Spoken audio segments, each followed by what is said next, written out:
So, as the signing of Carlos Miguel gets ever closer to Nottingham Forest, we want to understand from a Corinthians fan point of view how they're feeling about him. Welcome to Forest Fan TV.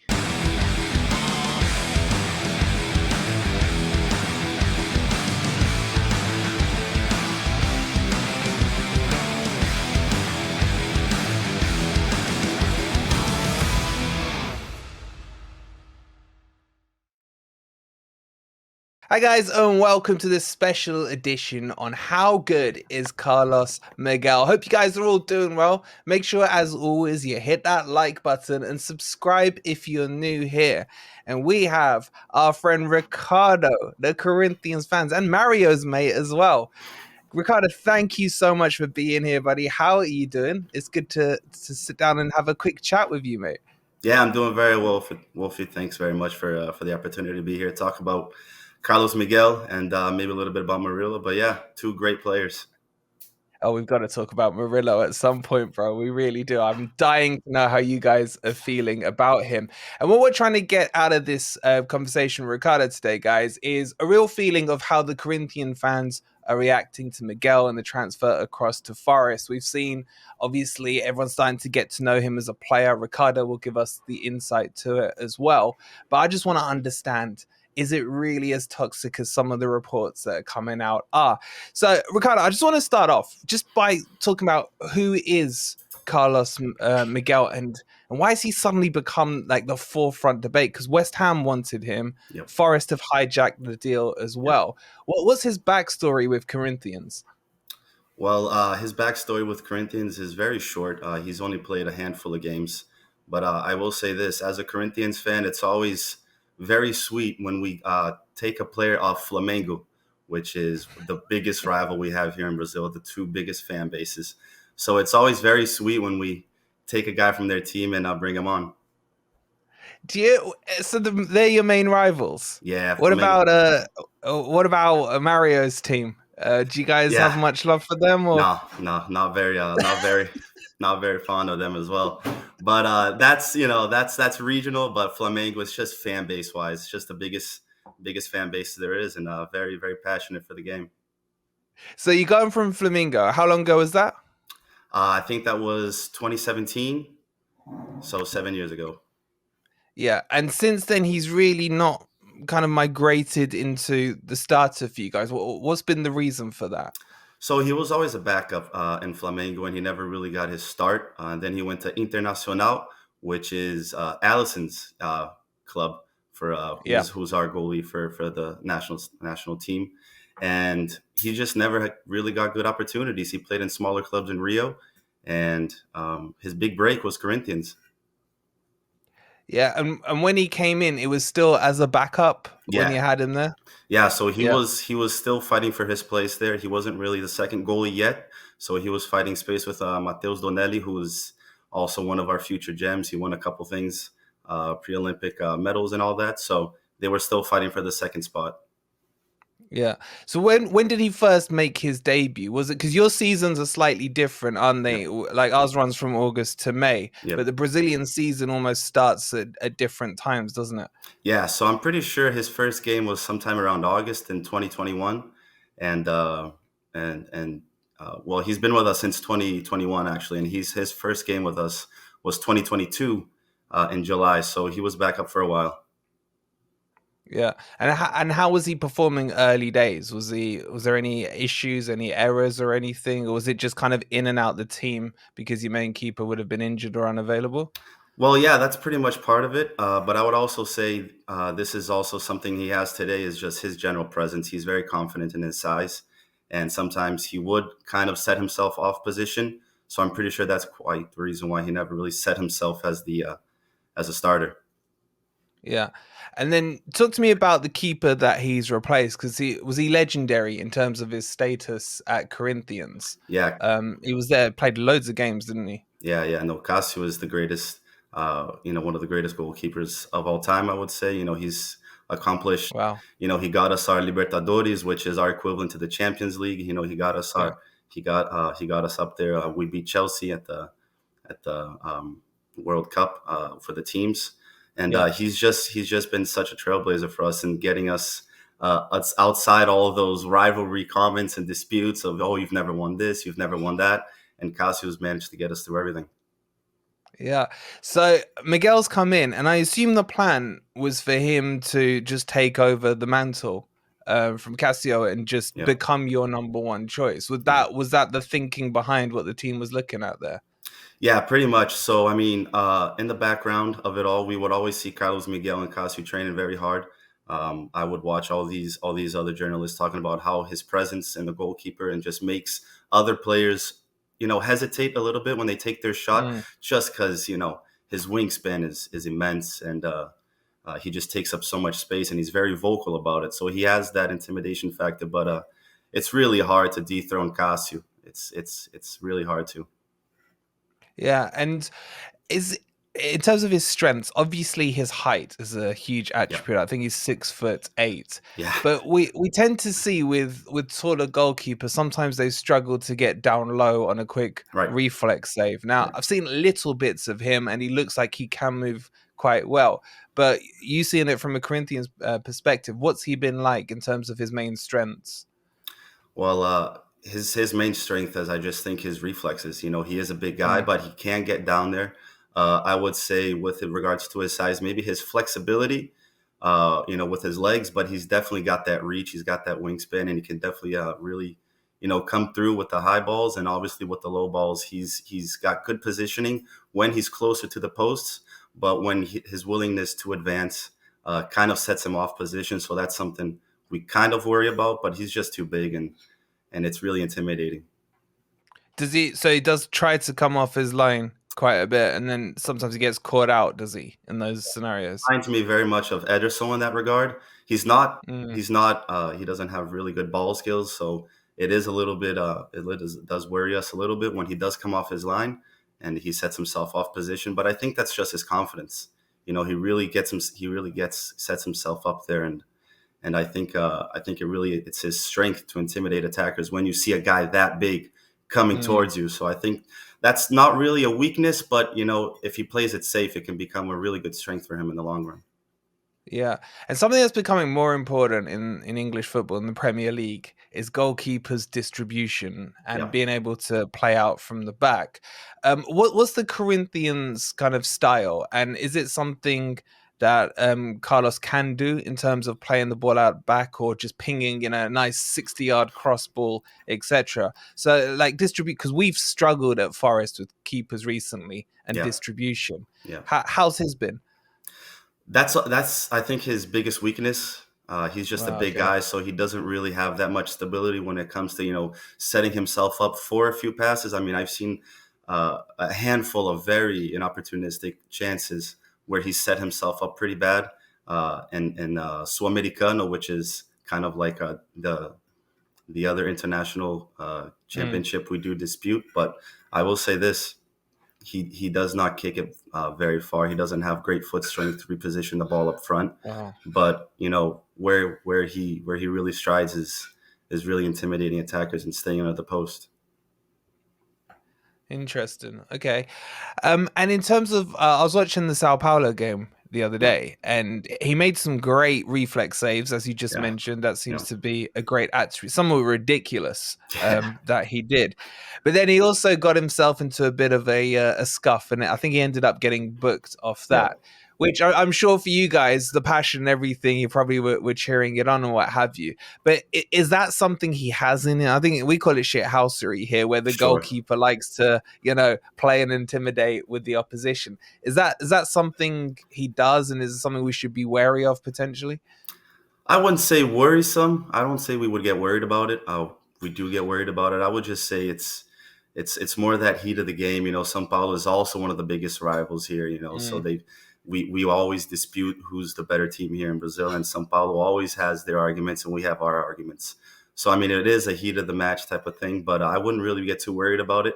But he is very vocal, like I said a few times. He is very vocal, and he does make sure his presence is there, and he's known, and he's a big guy.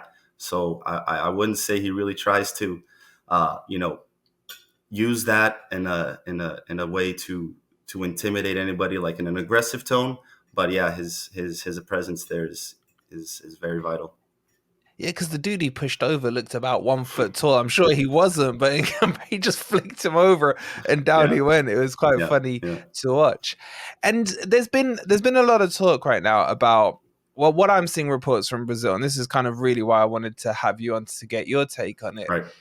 There's been a lot of negativity towards him. I don't know if that's right or wrong. I'm talking from the Corinthian fan base. I've spoken Yeah, to a few other guys who are like, I hope he does his ACL, and now that he's gone, he's turned his back on us. He's got this great opportunity to yeah, establish himself as the number one. He could go on to be, the next yeah. Brazilian international keeper, etc. Is that really been the tone from it? What's it been like from a fan's perspective? How are you feeling about this move? We're very confident in him. We are very confident in him. We're very upset that he will probably leave. But yes, not only the fan base, but also the journalists talk so highly of him. Just Mm, his size and his reflexes and the ability to get down there, regardless of his flexibility with his legs. But his reflexes really makes up for it. And we see his spectacular saves. One of the cool traits we really love about him is that he's one of those goalkeepers that likes to hold on to the ball. It just mm. makes it that much more beautiful of a save. He does like to punch it out every once in a while, a Okay. fingertip save. But, when he holds on to the ball, it just makes it look that much more impressive. So he can, instead of parrying it back into Yeah. the box or Yeah. something, his number one preference is to cut that. You That's sold him cool. to me That's there, cool. yeah, because the amount of times we'll concede a goal where the keeper deflects Yeah. it and just carries it out into the box. Yeah. So that's really, I mean, it must be nice. He can probably hold the ball like that with one hand, I can't don't he? know. Yeah, Probably the biggest yeah. hands.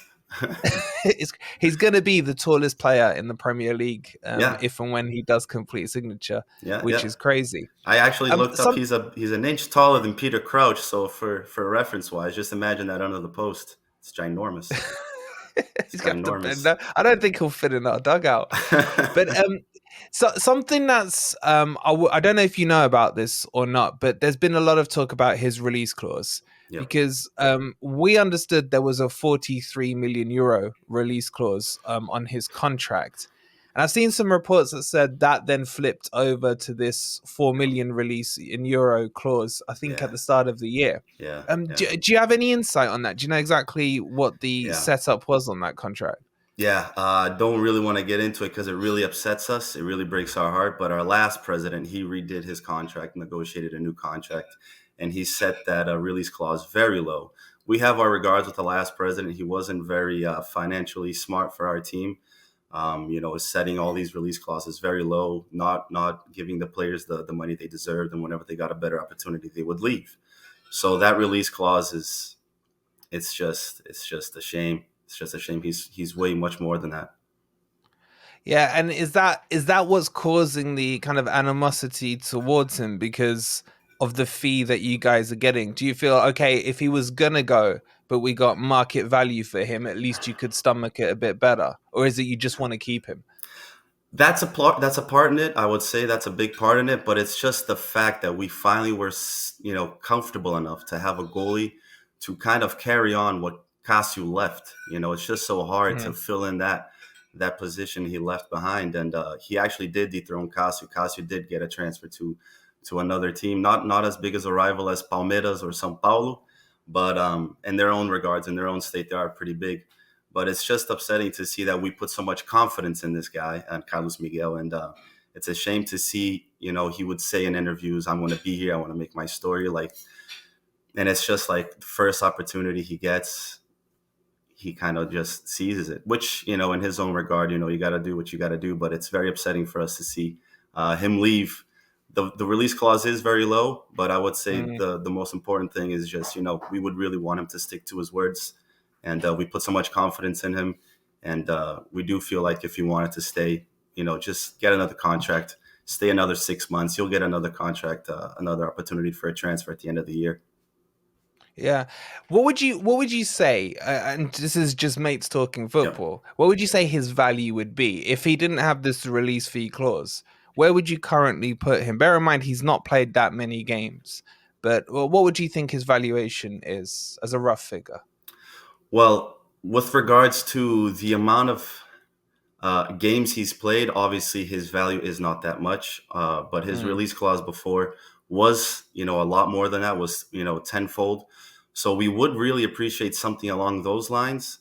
Just 3.4 million is just very low. It's very low. It's not really going to help us at the end of the day. We do have some financial issues in our club with regards to what our last president left behind, his legacy towards mm, the financial structure that he left behind with the players available. But the release clause is very low. I would say 30 million, but like I said, the most important thing is just leaving that hole in the in the goal. And our backups right now are, they're gems in their own regards, but it's mm. just not enough. It's just too much pressure for a goalie to who hasn't had not even the handful of games Carlos Miguel had, and Yeah. just fill in, two big spots. You got Cássio, who's the greatest of all time for in regards to Brazilian goalkeepers here playing nationally a long time in their own career. And Carlos also casts a huge shadow for Mateus Donelli, which is, it's going to be worrisome for him. We are worried about our backup. Was Casio still there when Miguel started to come into the team, or had he already left? So yeah, Casio came in. He's been with us for 10 years, and Carlos Miguel came in just maybe 3 years ago. Yeah, no, I mean, as in when the crossover happened. So was Casio still there at the start? When he's, Miguel's been in for what, about 10, 12 games now. Yeah, Had Casio already left the club when he came in, or was he no. still there and he kind of went past him? Yeah, no, Casio was still there. Casio was still in there. He was always our starter. But every once in a while when Casio would have, his three yellow cards, or he would, he had a little Mm, injury, or he was under the weather, Carlos Miguel would step up.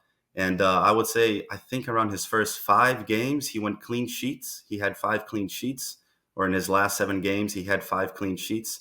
So it's pretty impressive for a guy, with a handful of games just to step up, defend Corinthians the way he did, and also, not feel all that amount of pressure that Cassio leaves behind. yeah. And I don't know if you know this. I still haven't been able to find out. Do you know if he speaks English at all, or is it just Portuguese with him? Yeah, I don't expect you to know, but I don't know if. Yeah, I would say, I mean, I don't know. I don't know. Mm, Obviously, I would expect him not to. He's only played nationally, and I would say not. yeah, maybe you could offer your services then and help Hey, him teach. But you guys don't know, Ricardo I does would help love to. teach.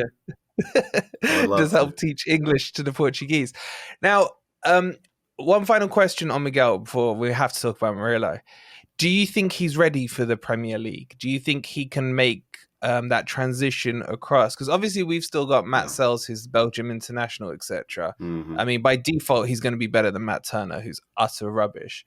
But do you think he can come in? Is he expecting to become the number one choice already, or do you think he's going to have to fight hard? And can he adapt quickly? I mean, Carlos, his confidence, man. I always just go back to his confidence. I feel like if he really is considering this move, with regards to the amount of playtime he's had recently and the amount of Mm, the evolution he's had for the game, you just see him, you know, with that positioning regards, he is getting himself better positioned.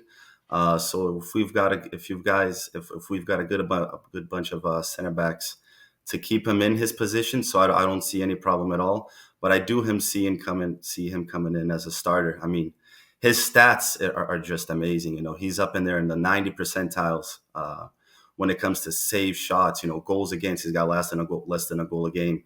He saved half of his penalties. He's wow. got he's in the 99% percentile with 62% clean sheets of his games. So I mean, it is pretty tough playing here in Brazil. I will say this. We have our own difficulties, but with regards to what he's shown, I mean, I just feel like he's totally capable and ready to take on this challenge in the Premier League. I'm looking forward to him, bro. I know you're Not saying so it through much. gritted teeth, and I appreciate. I know. Could you imagine? I can put myself in your shoes if someone wanted me on to talk about like Morgan Gibbs White or Murillo, that would hurt. And Yeah. that's kind of what I want to ask you about because Murillo is now being linked away from Nottingham Forest. There's Right. talks of Atletico Madrid. Right. You got Real. You've got Liverpool. He's unreal. He And is. thank you. And I want to take some notes on who else we can have from you in a minute. Yeah. But Nah, But I'm not saying anything. I'm done talking. but on Murillo, again, Yeah, he was another player that had a handful of games at yeah, Corinthians, and we got him quite cheap. It's reported between 11 million to about 13 million pounds plus a yeah, few million add-ons, yeah, yeah, and now they're talking about 70 million for him to move forward. yeah. But what was the experience like with you guys with Murillo? Could you see that early potential when he was playing at Corinthians? Yeah, yeah. We called him the tree trunk over here because nothing got past him. When he puts his foot down, nothing gets past him. You know, we feel like he's got such a presence over there also. You know, he's got that thick structure with the thick neck, and you Yeah. just see him really just body everybody and position himself really nice. And that's one thing, you know, that's really what we expect for defenders, you know, to position themselves really nice, really take the ball cleanly. And he does have, you know, he Mm, can fight for the ball on top. He can fight for the ball down below, but also the calmness he presents when just dribbling it out from the back, finding an attacker, and just really sending it or an opportunity for a long attempt for the goal. So I mean, it really was beautiful to see. You know, finally we had a center back who was just, you know, something we really wanted, because we didn't have all that, you know, great of a center back in Corinthians for such a long time. We had a few good guys, you know, they were very solid, but nobody really stood out. Nobody really stood out, not at a young age. So Murillo mm. was a very, very sad loss for us. But we do see him, you know, he's totally worth, you know, the 70 million, and wherever he's going. I heard maybe Atletico de Madrid, and I think, Yeah. unfortunately for you guys, it would be an awesome move for him, especially thinking about the national selection of Brazil. It would be great for him to learn under Simeone.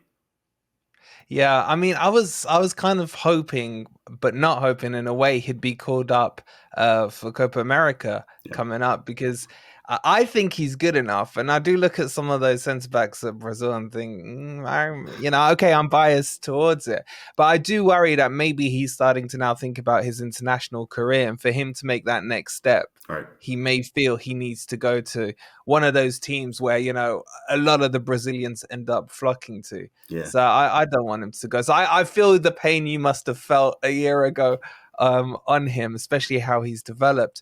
The yeah, one weakness we think he has at the moment is aerially. So when the because he's not that tall, he's about 5'10", yeah. 5'11", I think. But he can head the ball, but sometimes he gets underneath the cross a little and misses it. Was that something that he was doing at Corinthians as well, or was he okay in the air for you guys? I know it's a small sample size when you had him.